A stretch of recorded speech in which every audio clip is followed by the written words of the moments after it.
زما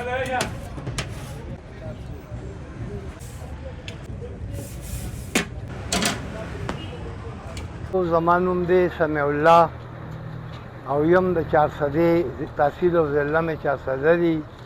یو 15 کاله خوشه کېږي چې زه د پانچو کاروبار کوم. داروړه او دیر د دې ټول څونه ځایونو چې دا داروړې ته راځي او زموږ نه پانچې خوري، داسې لا څوک پیدا شوي نه دي انشاءالله او نه پیدا شي چې هغه ووایي چې ستا پانچو کې دا کمی و.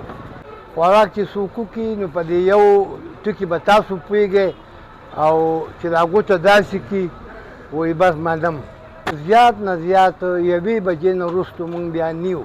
څوک چې موږ له راځي نو هغوی دې هم دا واوري چې یوې نه وروستو مونږ بیا نیو. ما 15 کاله بابا کار کوي د پانچو یو سپیشل پانچې پخې ډېرې خوږې مزدارې مثالي ولم د ښکته نه راوړي ډېرې ښکلې پانچې خلک ډېر صفت کې چا چې وپېر خوړلي بیا بار بار راځي خوري او کورونو ته ترې هم وړي. لرې نه له خلک راځي ډېر لرې ځایونو نه له خلک راځي. نفلونه کوي د شپې پاسي تهجد کوي او 5 وخته لمونځ کوي قرآن سبق وایي او ذکر اذکار کوي. د هغې دغه پانچې خوږې او مشهورې زبردست بالکل په داروړه کې داسې پانچې نشته لکه د بابا شانتې مشهورې بالکل ښایسته مزېدارې. کم کم د اسلام آباد پنډۍ لاهور مردان داسې ځایونه انشاءالله راځي.